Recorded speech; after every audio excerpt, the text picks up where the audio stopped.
ये हमारा 2002 वाला पेपर है यूपीटीजीटी हिंदी 2002 और इसमें हम पहले 40 क्वेश्चन पूरे अपने 40 क्वेश्चन हम कर चुके हैं पार्ट 1 के अंतर्गत। आज हम जो करने वाले हैं वो क्वेश्चन नंबर 41 से करेंगे स्टार्ट। तो चलिए शुरू करते हैं समय को व्यर्थ ना करते हुए। क्वेश्चन नंबर 41, सफ़ेद कौवा कहानी के लेखक हैं। सफ़ेद कौवा कहानी बताना है किसकी है? मंजुल भगत की है। सफ़ेद कौवा कहानी की लेखिका, ये एक लेखिका है मंजुल भगत, ये भी ध्यान में रखेंगे। लेखिका मंजुल भगत है और मंजुल भगत की अन्य कहानियाँ गुलमोहर के गुच्छे, आत्महत्या के पहले, अंतिम बयान आदि है। दुनिया का कायदा, उसका विद्रोह, डेफोडिल जल रहे हैं नामक कहानियों की लेखिका मृदुला गर्ग हैं। तो मृदुला गर्ग की कहानियाँ भी आपको याद हुई कि दुनिया का कायदा, उसका विद्रोह, डेफोडिल जल रहे हैं। यहाँ से आपको क्या है, कहानियाँ मिल गई। किसकी हैं? ये मृदुला गर्ग की हैं। तो इस तरीके से जब हम व्याख्या के 7 क्वेश्चन को करते हैं तो काफ़ी कुछ हम अपना रिवाइज कर चुके होते हैं साहित्य को। चलिएगा, क्वेश्चन नंबर 42, हिंदी का प्रथम मौलिक उपन्यास है। हिंदी का पहला मौलिक उपन्यास बताना है, वो है परीक्षा गुरु। ये श्रीनिवास दास जी का है और 1882 ईस्वी में लिखा गया था। परीक्षा गुरु को प्रथम मौलिक उपन्यास है ये हिंदी का, ये ध्यान में रखेंगे। हिंदी का पहला मौलिक उपन्यास है। ये चीज़ें आपकी इंपॉर्टेंट होती हैं तो इनको हमें ध्यान में रखना होता है। कोई भी पहली चीज़ होती है, प्रथम उपन्यास हो गया, प्रथम कहानी हो गई, प्रथम नाटक किसका है, इस तरीके की चीज़ें याद रखेंगे। आगे देखिए, भाग्यवती नामक उपन्यास के लेखक श्रद्धाराम फुलोरी हैं। नूतन ब्रह्मचारी, एक अजान सो सुजान तथा रहस्य कथा बालकृष्ण भट्ट जी के द्वारा लिखे गए उपन्यास हैं। नेक्स्ट क्वेश्चन, मोचीराम तथा पटकथा के लेखक हैं। मोचीराम और पटकथा के लेखक कौन है? धूमिल हैं।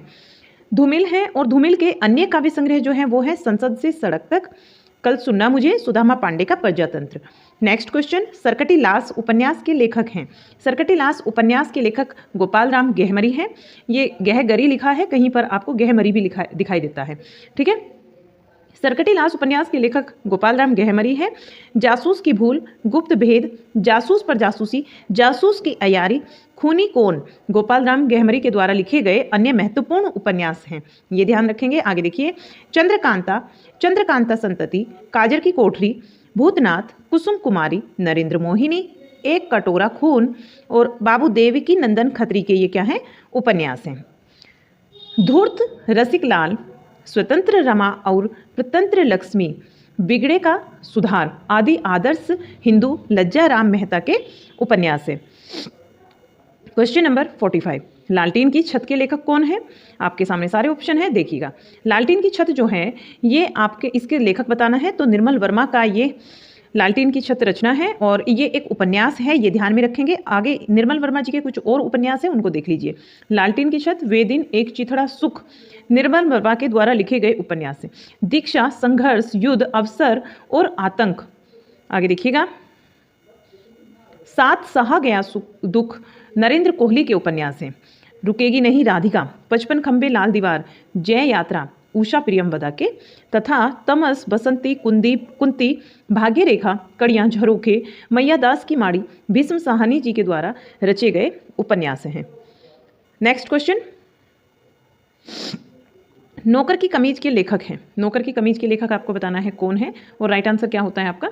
विनोद कुमार शुक्ल। नौकर की कमीज के लेखक विनोद कुमार शुक्ल जी हैं। इनके जो अन्य उपन्यास है, खिलेगे तो देखेंगे, खिलेगा तो देखेंगे, दीवार में एक खिड़की रहती थी। विनोद कुमार शुक्ल को 1999 में दीवार में एक खिड़की रहती थी उपन्यास पर हिंदी साहित्य का अकादमी पुरस्कार दिया गया। हिंदी साहित्य अकादमी इनको पुरस्कार दिया गया था।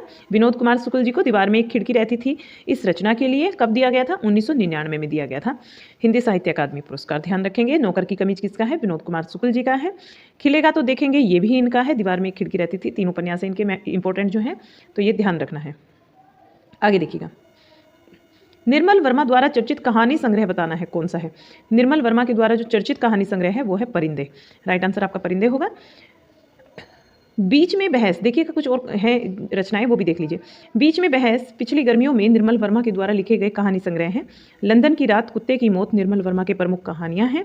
बंजर दिनेश पालीवाल की कहानी है तथा तलाश कमलेश्वर के द्वारा रचित कहानी है। तलाश किसकी है? कमलेश्वर की है। बंजर किसकी है? बंजर बताया मैंने आपको, दिनेश पालीवाल की। तो ये ध्यान में रखेंगे। परिंदे आपको पता ही चल गया कि निर्मल वर्मा की है। नेक्स्ट, संदर्भ के लेखक कौन है?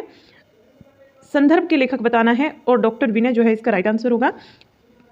देखिएगा, डॉक्टर विनय संदर्भ के लेखक हैं। दूसरा राग, एक पुरुष तथा पुनर्वास का दंड, डॉक्टर विनय की कृतियां हैं। दूधनाथ सिंह की प्रमुख रचनाएं, अपनी शताब्दी के नाम, सपाट चेहरे वाला आदमी, सुखांत, पहला कदम, धर्म क्षेत्र, कुरुक्षेत्र आदि श्री राम वर्मा जी की प्रमुख रचनाएं हैं।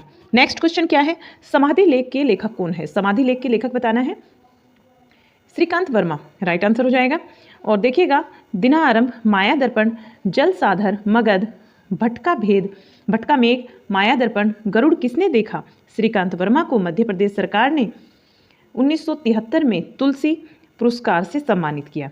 मरणोपरांत मगध नामक कविता संग्रह के लिए 1987 में साहित्य अकादमी पुरस्कार इनको दिया गया। नेक्स्ट क्वेश्चन है, सरस्वती पत्रिका के संपादक कौन है? ये जो आपको ऑप्शन दिए गए हैं इनमें से बताना है। तो महावीर प्रसाद द्विवेदी जी जो हैं उसके संपादक रहे हैं। महावीर प्रसाद द्विवेदी जी ने सरस्वती पत्रिका का जो संपादन कार्य संभाला है वो 17 वर्षों तक संभाला है, 17 वर्षों तक संभाला है। कब से कब तक संभाला है ये भी ध्यान में रखेंगे, 1903 से लेकर 1920 तक। देखिएगा, हिंदी के प्रसिद्ध मासिक पत्रिका सरस्वती का प्रकाशन वर्ष 1900 में काशी से प्रारंभ हुआ। 1903 में आचार्य महावीर प्रसाद द्विवेदी ने सरस्वती पत्रिका के आचार्य महावीर प्रसाद द्विवेदी जी जो हैं सरस्वती पत्रिका के संपादक बने थे। इसकी आगे देख लीजिएगा, कुछ और इसके विषय में बताया गया है पत्रिका के विषय में। इस पत्रिका के माध्यम से महावीर प्रसाद द्विवेदी ने हिंदी के परिष्कार एवं परिमार्जन का महत्वपूर्ण कार्य किया। सरस्वती पत्रिका का बाद में इलाहाबाद से प्रकाशन शुरू हुआ। बाद में कहाँ से हुआ? इलाहाबाद से हुआ। गणेश शंकर विद्यार्थी कानपुर से प्रकाशित होने वाली पत्रिका हिंदी साप्ताहिक पत्रिका प्रताप के संपादक थे। शेखर जोशी की रचना है, शेखर जोशी की रचना बतानी है। और कोशिका घटवार जो है ये शेखर जोशी की बहुत ही फेमस रचना है, बहुत ही ज़्यादा इंपॉर्टेंट है, जो मैक्सिमम टाइम आपको देखने को मिलती है। कई बार ये मैचिंग में भी पूछी जाती है, तो ध्यान रखेंगे। कोशिका घटवार किसकी है? शेखर जोशी, कोसी जोशी, इस तरीके से याद कर लेना। कोशिका घटवार ये बदबू, हलवा और दाजू आदि कोशिका घटवार इनकी अन्य रचनाएं हैं। अन्य रचनाएं कौन सी हैं इनकी? अन्य रचनाएं देखिएगा, मेंटल, बच्चे का सपना, साथ के लोग, चींटी के पार और मेरा पहाड़, नौरंगी, बीमार है आदि शेखर जोशी की रचनाएं हैं। नेक्स्ट क्वेश्चन, प्रयाग रामागमन के लेखक कौन है? प्रयाग रामागमन के लेखक प्रेमघन हैं। और भारत सौभाग्य, जीर्ण जनपद, आनंद अरुणोदय, हार्दिक हर्षादर्श, मयंक महिमा, अलौकिक लीला, वर्षा बिंदु, आर्य अभिनंदन, स्वागत आदि प्रेमघन की अन्य प्रमुख रचनाएं हैं। प्रेमघन ने मासिक पत्रिका आनंद, कादम्बिनी तथा साप्ताहिक पत्रिका नागरी नीरद का संपादन भी किया है। विश्वामित्र के लेखक कौन है? विश्वामित्र के लेखक बताना है। देखिएगा, उदय शंकर भट्ट ये विश्वामित्र के लेखक है। विश्वामित्र नाटक के लेखक कौन है? उदय शंकर भट्ट हैं। ये छायावादोत्तर काल के प्रमुख नाटककार उदय शंकर भट्ट ने शक विजय, नया समाज, अम्बा, कमला, अंतहीन, पार्वती आदि ऐतिहासिक व सामाजिक नाटकों की रचना की है। सुहाग बिंदी तथा ययाति गोविंद वल्लभ पंत के प्रमुख नाटक है। ध्यान रखेंगे, सुहाग बिंदी और ययाति किसके हैं? गोविंद वल्लभ पंत के प्रमुख नाटक हैं। अपराजिता, चक्रव्यूह, मृत्युंजय लक्ष्मी नारायण मिश्र के द्वारा रचित नाटक है। नेक्स्ट क्वेश्चन, शिवा साधना नाटक किसका है? शिवा साधना नाटक हरिकृष्ण का है। शिवा साधना नाटक हरिकृष्ण का है और हरिकृष्ण प्रेमी ने रक्षाबंधन, स्वप्न भंग, विषपान, सांपों की दृष्टि, उद्धार, अमृत, पुत्री नामक नाटकों की रचना की है। शिवा साधना नाटक छत्रपति शिवाजी के जीवन पर आधारित है। सेठ गोविंद दास ने कर्ण, शशिगुप्त, हिंसा, अहिंसा तथा संतोष कहाँ नामक नाटकों की रचना की है। उदय शंकर भट्ट के द्वारा रचित प्रमुख नाटकों में शक विजय, क्रांतिकारी, नया समाज तथा पार्वती प्रमुख है। ये ध्यान में हुआ। उदय शंकर भट्ट के कौन कौन से नाटक है? शक विजय है, क्रांतिकारी है तथा नया समाज और पार्वती है। नेक्स्ट क्वेश्चन, जन्मेजय का नागयज्ञ के लेखक कौन है? प्रसाद, आपका राइट आंसर हो जाएगा। आगे देखिएगा, इसकी व्याख्या को देख लीजिए। जन्मेजय का नागयज्ञ के लेखक कौन है? प्रसाद जी हैं, जयशंकर प्रसाद जी हैं। स्कंदगुप्त, चंद्रगुप्त, दुर्स्वामिनी और विशाख, अजातशत्रु, कामना, प्रकाशन, सज्जन, कल्याणी और कल्याणी परिणय, करुणालय, राजश्री, प्रायश्चित आदि जयशंकर प्रसाद के द्वारा रचित अन्य नाट्य कृतियां हैं। गोदान उपन्यास कैसा उपन्यास है? गोदान के बारे में बताना है आपको। तो ये कैसा है? आदर्श उन्मुख यथार्थवादी उपन्यास होगा आपका। कैसा होगा? आदर्श उन्मुख यथार्थवादी उपन्यास होगा गोदान। बी आंसर राइट हो जाएगा आपका। और ये 1936 का है, ये भी ध्यान में रखेंगे। गोदान जो उपन्यास है इसका समय क्या माना जाता है? 1936। गोदान में अंग्रेजी राज में कृषक जीवन की त्रासदी का चित्रण किया गया है। सेवा सदन, प्रेमाश्रय, रंगभूमि, कायाकल्प, निर्मला, गबन, कर्मभूमि, प्रतिज्ञा आदि प्रेमचंद जी के अन्य महत्वपूर्ण उपन्यास हैं। रूपाब के संपादक कौन है? रूपाब के बताना है आपको कौन है इसके संपादक। ये पत्रिका है रूपाब। और यहाँ पर पंत जी जो हैं आपका राइट आंसर होगा, क्योंकि पंत की ही ये पत्रिका थी रूपाब। इन्होंने इसका संपादक कार्य किया है। वीणा, ग्रंथि, पल्लव, गुंजन, युगांत, युगवाणी, ग्राम्या, स्वर्ण किरण, युगांतर, उत्तरा, चिदम्बरा, कला और बूढ़ा चांद, लोकायतन आदि सुमित्रा नंदन पंत जी की प्रमुख काव्य कृतियां हैं। यहाँ देखिएगा सूर्यकांत त्रिपाठी निराला जी ने मतवाला और समन्वय नामक पत्रिकाओं का संपादन किया है। नेक्स्ट क्वेश्चन है, आधा गांव उपन्यास किसका है? आधा गांव उपन्यास बताना है। तो ये किसका है? राही मासूम रजा का है। आधा गांव उपन्यास एक आंचलिक उपन्यास है और इसके लेखक राही मासूम रजा हैं। फणीश्वर नाथ रेणु के द्वारा लिखे गए चर्चित आंचलिक उपन्यासों में मैला आंचल है, टेढ़े मेढ़े रास्ते, भूले बिसरे चित्र और चित्रलेखा, आखिरी दांव भगवती चरण वर्मा के उपन्यास हैं। कृष्णा सोबती के द्वारा रचित उपन्यास डार से बिछुड़ी तथा मित्रों मरजानी है। नेक्स्ट क्वेश्चन, माटी की मूर्ति की विधा क्या है? माटी की मूर्ति जो विधा है इसकी संस्मरण है। माटी की मूर्ति रामरक्स बेनीपुरी के द्वारा लिखा गया एक संस्मरण है। संस्मरण मैंने आपको करा चुकी हूँ, मेरे चैनल पर प्लेलिस्ट बनी हुई है, जिसको पढ़ने हो वहाँ जाकर पढ़ सकते हैं। लाल तारा, गेहूं और गुलाब, मील के पत्थर रामवृक्ष बेनीपुरी के आंचलिक अन्य संस्मरणात्मक कृतियां हैं। रेल का विकट खेल नाटक के लेखक कौन है? रेल का जो विकट खेल है बहुत बार आपका एग्जाम में पूछा गया क्वेश्चन है। रेल का विकट खेल ये बालकृष्ण भट्ट जी के द्वारा लिखा गया एक नाटक है। ठीक है, भारतेंदु युग के साहित्यकार हैं बालकृष्ण भट्ट जी।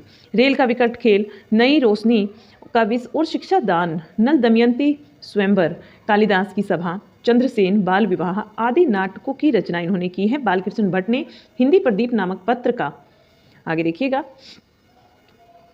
इन्होंने हिंदी प्रदीप नामक पत्र का क्या किया है? संपादन कार्य किया है। और प्रताप नारायण मिश्र ने हट्टी हमीर तथा कली कौतुक नामक नाटक की रचना की है। नेक्स्ट क्वेश्चन है, लाल तारा के रचनाकार कौन है? ये रामवृक्ष बेनीपुरी जी की रचना है लाल तारा।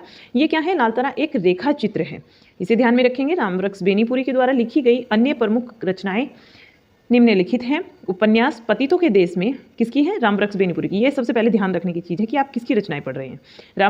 रामवृक्ष बेनीपुरी की रचनाओं में उपन्यास में आता है पतितों के देश में, कहानी संग्रह में आता है चिंता के फूल, निबंध संग्रह गेहूं और गुलाब, मसाल, वंदे वाणी विनायक को। संस्मरण की अगर बात करते हैं, संस्मरण में आता है जंजीर और दीवारें। यात्रा व्रत की बात करते हैं तो पैरों में पंख बांधकर उड़ते चलो। जीवनी की बात करें तो Karl Marx, Jayaprakash Narayan, Karl Marx, Jayaprakash Narayan और महाराणा प्रताप सिंह। नाटकों की अगर बात करते हैं, आम्रपाली, सीता की माँ और रामराज्य। रेखा चित्र की बात करें तो मील के पत्थर। तो देखिएगा व्याख्या पढ़ने से हमें कितनी सारी जानकारी मिलती है और एक ही क्वेश्चन में रामवृक्ष बेनीपुरी जी की आपको पूरी की पूरी रचनाओं के विषय में पता चल गया कि उपन्यास कौन से हैं, संस्मरण कौन से हैं, इनका जो निबंध संग्रह है, निबंध संग्रह कौन से हैं इंपॉर्टेंट, यात्रा व्रत कौन सा लिखा है इन्होंने, जीवनी कौन कौन सी लिखी है, नाटक कौन से हैं, इनके रेखा चित्र कौन से हैं।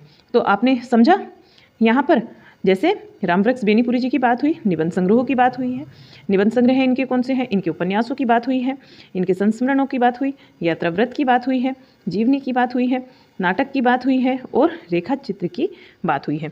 तो इस तरीके से हमारा व्याख्या को पढ़ना और भी ज़्यादा इम्पोर्टेंट हो जाता है। तुलसीदास चंदन घिसई के लेखक कौन है? तुलसीदास चंदन घिसई ये जो रचना है ये हरिशंकर परसाई जी की है। किसकी रचना है? ये हरिशंकर परसाई जी की रचना है। नेक्स्ट को देखिएगा क्वेश्चन को, इसकी व्याख्या देख लेते हैं पहले। तुलसीदास चंदन घिसई हिंदी के समकालीन व्यंग्यकार हरिशंकर परसाई जी की एक व्यंग्यात्मक रचना है। कैसी रचना है? व्यंग्यात्मक रचना है। ठिठुरता हुआ गणतंत्र, निठल्ले की डायरी, शिकायत मुझे भी है, पगडंडियों का जमाना, सदाचार का ताबीज, वैष्णव के फिसलन जैसे उनके दिन फिरे, तब की बात और थी तथा हंसते हैं रोते हैं, तब की बात और थी तथा हंसते हैं रोते हैं, सुनो भाई साधो। हरिशंकर परसाई जी के व्यंग प्रक रचनाएं हैं। कैसी रचनाएं पढ़ी हमने? व्यंग प्रक रचनाएं पढ़ी हैं। तुम चंदन हम पानी, चितवन की छाओ, कदम की फूली डाली, मेरे राम का मुकुट भीग रहा है, आंगन का पंछी, प्रलय की छाया, मैंने सील पहुंचाई, आम्र मंजरी आदि विद्यानिवास मिश्र जी की निबंधात्मक कृतियां हैं। रसाखिटक, प्रिया नीलकंठी, पर्ण मुकुट, गंधमादन, मराल, उत्तर करु और आदि कुबेरनाथ राय की निबंधात्मक कृतियां हैं। नेक्स्ट क्वेश्चन 63, तूफानों के बीच नमक रिपोर्टाज के लेखक कौन है? तूफानों के बीच ये डांगे राघव जी का रिपोर्टाज है। और आगे देखिएगा, युद्ध यात्रा नामक जो रिपोर्टाज है इसके लेखक धर्मवीर भारती हैं। लक्ष्मीपुरा रिपोर्टाज के लेखक कौन है? शिवदान सिंह चौहान है।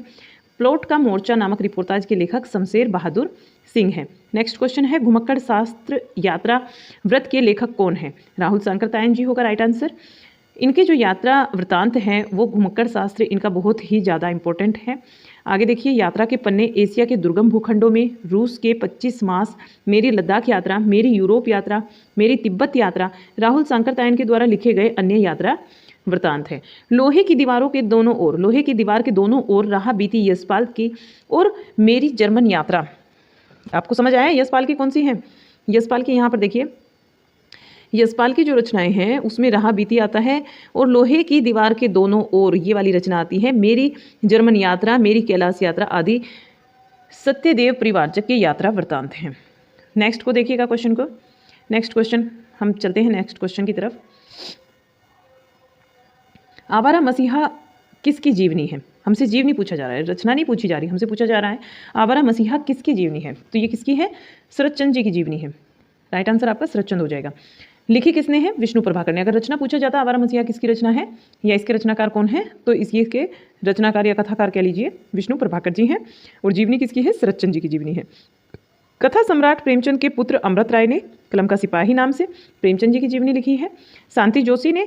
शांति जोशी सुमित्रानंदन पंत की जीवनी, सुमित्रानंदन पंत जीवन और साहित्य की लेखिका, ठीक है, इस नाम ये लिखी है, लेखिका है। साहित्य की निराला की साहित्य साधना नाम से रामविलास शर्मा ने निराला की जीवनी लिखी है। निराला की साहित्य साधना के नाम से किसने लिखी है? रामविलास शर्मा जी ने लिखी है। किसकी लिखी है? निराला की जीवनी लिखी है। तो यहाँ तक क्लियर हुई चीज़ें। क्वेश्चन नंबर 66, मेरा जीवन प्रवाह किसकी आत्मकथा है? मेरा जीवन प्रवाह ये योगी हरि की है। ये इनका पूरा नाम क्या है मैंने आपको लास्ट क्लास में बताया था, तो वो जरूर बताइएगा मुझे। मेरा जीवन प्रवाह ये योगी हरि की आत्मकथा है। किसकी आत्मकथा है ये पूछा गया है, तो किसकी है? योगी हरि की है। राहुल सांकृत्यायन ने कि मेरी जीवन यात्रा शांति प्रिय द्विवेदी की परिवारजक की कथा आत्मकथा है। परिवारजक की प्रजा जो आत्मकथा है ये किसकी है? शांति प्रिय द्विवेदी जी की है। नेक्स्ट क्वेश्चन क्या होगा? मात्रिक विषम संयुक्त छंद है। मात्रिक विषम संयुक्त छंद ये क्वेश्चन आया था और आपका ये क्वेश्चन क्या है? गलत मान लिया गया था, फॉल्स मान लिया गया था, ठीक है। अब आपको मैं बता दूं कि कुंडलिया जो है वो विषम संयुक्त छंद होता है, विषम मात्रिक नहीं, विषम संयुक्त छंद इन्होंने यहाँ पर भी बताया। देखिएगा, कुंडलियों के 6 चरण होते हैं, दोहे तथा रोला छंद में होता है कुंडलिया। पहले 2 चरण दोहे के होते हैं, फिर 4 चरण जो है वो रोला के होते हैं। और इस छंद के प्रथम व द्वितीय चरण की रचना दोहे में तथा तीसरे, चौथे, 5वें और 6ठे चरण की जो रचना है वो रोला में होती है।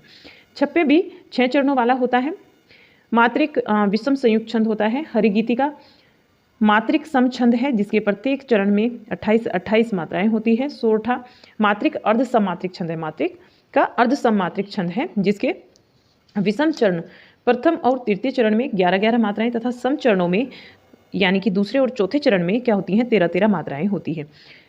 और आपको ये भी चीज़ ध्यान रखनी है कि जो मात्रिक विषक संयुक्त छंद के अंतर्गत छप्पे एवं कुंडलिया दोनों आते हैं। तो 2 ऑप्शन इसके सही बन रहे थे, इसलिए इस क्वेश्चन को फॉल्स मान लिया गया और इसका एक जो कॉमन नंबर था वो सभी को दिया गया है। नेक्स्ट क्वेश्चन, सो सुख सुजस सुलभ मोही स्वामी में कौन सा अलंकार है? समझ गए होंगे आप, सेवर्ण की जो है यहाँ पर बार बार आवृत्ति हो रही है तो अनुप्रास अलंकार होगा हमारा। नेक्स्ट क्वेश्चन, अलंकार सिद्धांत के प्रवर्तक आचार्य कौन है?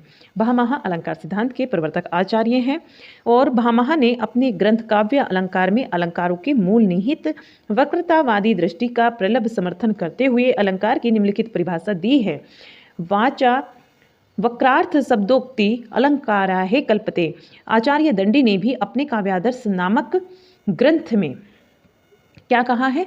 अलंकारों का व्यवस्थित वर्णन किया है। और उदय भट्ट ने अलंकार विषय पर क्या कहा? अलंकार सार संग्रह नामक ग्रंथ की रचना की है। नेक्स्ट क्वेश्चन, विप्रलभ श्रृंगार में वियोग की कितनी दशाएं मानी गई हैं? 10 दशाएं मानी गई है। विप्रलभ श्रृंगार के अंतर्गत वियोग की कितनी दशाएं मानी गई हैं? 10 दशाएं मानी गई हैं। नेक्स्ट, काव्य के विशिष्ट तत्व के रूप में ध्वनि शब्द का सर्वप्रथम प्रयोग किया गया है। आनंदवर्धन ने किया है। देखिएगा, काव्य के विशिष्ट तत्व के रूप में ध्वनि शब्द का सर्वप्रथम प्रयोग आचार्य आनंदवर्धन ने किया है। अपने ध्वन्यालोक नामक ग्रंथ में आचार्य आनंदवर्धन ने ध्वनि सिद्धांत का अत्यंत सूक्ष्म सांगोपांग वर्णन करते हुए इस वाक्य का सार्वभौम सिद्धांत के रूप में इसे व्यवस्थित किया। ध्वनि के विरुद्ध संभाव्य आपत्तियों का निराकरण करते हुए आनंदवर्धन ने काव्य के गुण रीति अलंकार सिद्धांतों की ध्वनि में समाहार किया है। जननी तू जननी भई विधि सन कछु न बसाए में कौन सा अलंकार है? इसमें लटानुप्रास अलंकार है। नेक्स्ट, धनंजय में समास बताना है आपको। धनंजय में बहुव्रीहि समास होता है। क्यों होता है बहुव्रीहि समास? क्योंकि धनंजय शब्द अपने शाब्दिक अर्थ का बोध ना कराकर किसी अन्य अर्थ यानी कि किसका कराता है? श्री कृष्ण जी का बोध कराता है। किसका कराता है? श्री कृष्ण जी का बोध कराता है। और जहां पर दोनों में से कोई भी पद प्रधान नहीं होता, कोई तीसरा ही पद प्रधान होता है, तो वहां क्या होता है? बहुव्रीहि समास होता है। आगे चले। मैंने ये समास की और ग्रामर की व्याख्या इसलिए कम कराई हैं क्योंकि मैं ये पहले बहुत ज़्यादा करा चुकी हूँ आपको, ठीक है, इसलिए हम इनको स्किप करते हुए चल रहे हैं। तो चलिएगा, यहाँ देखिएगा नेक्स्ट क्वेश्चन। बूंद अघात सहे गिरी कैसे, खल के बचन संत सह जैसे में अलंकार है। इसमें उदाहरण अलंकार है जब दो वाक्यों में जिनका साधारण धर्म भिन्न हो और किसी वाचक शब्द के द्वारा समता दिखाई जाती है, वहां पर उदाहरण अलंकार होता है। ठीक है, ये ध्यान में रखेंगे। नेक्स्ट क्वेश्चन, नीलोत्पलम में कौन सा समास है? नीलोत्पलम में कर्मधारय समास है। क्यों है कर्मधारय समास? नीला है जो उत्पल, इसका जो जब हम विग्रह करते हैं तो क्या निकलता है? नीला है जो उत्पल। नीलो उत्पलम में पूर्व पद नीला है, उत्तर पद उत्पल है और उत्पल का विशेषण है, उत्तर पद का विशेषण होता है, ये विशेषण है उत्तर पद में उत्पल। तो दोनों पदों में विशेषण और विशेष्य का संबंध होने के कारण इसमें कर्मधारय समास है। बांगरू किस उपभाषा की बोली है? बांगरू जो है वो पश्चिमी हिंदी की बोली है। पश्चिमी हिंदी में कौन कौन सी बोलियां आती हैं? बांगरू, जिसे हरियाणवी को कहते हैं, ठीक है, एक हो गई आपके। दूसरी खड़ी बोली, खड़ी बोली को कोरवी के नाम से भी जाना जाता है। तीसरे नंबर पर आती है ब्रजभाषा, फिर बुंदेली, फिर आती है कन्नौजी। पश्चिमी हिंदी भाषा उपभाषा वर्ग की बोलियां हैं। अवधी, बघेली, छत्तीसगढ़ी, ये जो हैं तीनों भाषाएं पूर्वी हिंदी के अंतर्गत आती हैं। नेक्स्ट, निम्नलिखित में से एक शब्द की वर्तनी शुद्ध है, अशुद्ध है? अशुद्ध बताना है। कौन से शब्द की वर्तनी जो है वो अशुद्ध है? तो यहाँ पर कवियत्री अशुद्ध है। जब मैं आपको पढ़ा रही थी, ये वाला कवित्री जो है मैंने तब भी बताया था, ये शुद्ध होता है। उज्ज्वल में हमेशा दो जय बनते हैं आधे, और मोक्ष से ही लिखा जाता है, ठीक है। तो ये वाला कवियत्री जो है वो अशुद्ध है। परुष का विलोम क्या होगा? परुष का विलोम बताना है, कोमल होता है। जंगम शब्द का विलोम क्या है? जंगम शब्द का होता है स्थावर। पुष्टि और पुष्टि का विलोम की अगर बात करते हैं, पुष्टि का अपुष्टि होता है, स्थिर का चंचल होता है, पूर्ण का अपूर्ण या फिर रिक्त होता है। नेक्स्ट देखिएगा, आगे जो क्वेश्चन है वहां चलते हैं। क्वेश्चन नंबर 80, इसमें से बादल का पर्यायवाची शब्द नहीं है। बादल का जो पर्यायवाची शब्द नहीं है वो है जल्दी, ठीक है, जल्दी बादल का नहीं है, समुद्र का होता है। और देखिएगा, मेघ, जलद, वारिद, घन, जलधर, अभ्र, धराधर, वारही, वाहा और बलाधर, जिम्भूत, नीरद, पयोद, वारिद, अम्बुद तथा परजनम सभी बादल के पर्यायवाची हैं। जल्दी समुद्र का पर्यायवाची है। नेक्स्ट, अन्न को पचाने वाली शक्ति को क्या कहते हैं? जठराग्नि कहते हैं। उदर में अन्न को पचाने वाली जो अग्नि होती है उसको जठराग्नि कहते हैं। समुद्र में लगने वाली आग को बड़ावनी कहते हैं, बड़वाग्नि। और जंगल में लगने वाली आग को दावाग्नि बोलते हैं, जिसको दावानल भी कहते हैं। कौन सी वर्तनी ठीक है? वर्तनी बतानी है कौन सी ठीक है, तो रचयिता यहाँ पर ये वाला सही है। नेक्स्ट, कान काटना मुहावरे का अर्थ क्या है? चतुर होना। कान काटना यानी कि चतुर होना, चालाक होना। घड़ी में तोला, घड़ी में माशा का अर्थ क्या है? घड़ी में तोला, घड़ी में माशा यानी कि जरा सी बात पर खुश होना और नाराज, जरा सी बात पर ही क्या होना? नाराज होना। प्रत्यक्ष में संधि है। प्रत्यक्ष में कौन सी संधि है ये आपको बताना है। प्रत्यक्ष में यण संधि है। मैंने आपको पहले संधि की ट्रिक भी पढ़ाई है, कैसे कैसे आप 2 मिनट में लगा सकते हैं कि कौन सी संधि है। प्रतिधन अक्ष, जहां ई को य होता है वहां क्या होता है? वहां होता है यण संधि। ई को यण ची, इसका सूत्र होता है यण संधि का, तो ध्यान में रखेंगे प्रत्यक्ष में। और यहाँ जो है आपका ये पेपर सेट कंप्लीट हो जाता है, क्योंकि 2002 में जो पेपर सेट आया था उसमें 85 ही क्वेश्चन थे। 2001 में भी 85 थे, 2001 में भी 85 ही क्वेश्चन थे, और 2002 में भी क्या थे? 85 ही क्वेश्चन हमें देखने को मिले हैं। तो हमने ये कंप्लीट कर लिए दोनों। 85 हमने 2001 का पेपर हमने यहाँ पर कर लिया है यूपीटीजीटी हिंदी, और 2002 का पेपर भी हमने यहाँ पर कर लिया है यूपीटीजीटी हिंदी, ठीक है। 85 अब हम देखते हुए चलेंगे कि हमने अपने कितने क्वेश्चन कर लिए हैं। तो हम यहाँ पर कितने क्वेश्चन कर चुके हैं? 170 क्वेश्चन हमने अब तक कंप्लीट कर लिए हैं, और व्याख्या में जितने क्वेश्चन निकलते हैं वो रही बात अलग से। अब चलेंगे हम आज नेक्स्ट क्लास में अपने नेक्स्ट पेपर की तरफ, ठीक है, जो कि आपको रात में 9 बजे क्लास हमारी मिल जाती है। एक सही टाइमिंग है हमारी क्लास की, रात में 9 बजे। आप बने रहिएगा, क्लास को अंत तक जरूर देखा करो, तभी आपको पता चलेगा कि हमारा अगला जो है क्लास किस चीज़ पर होगा।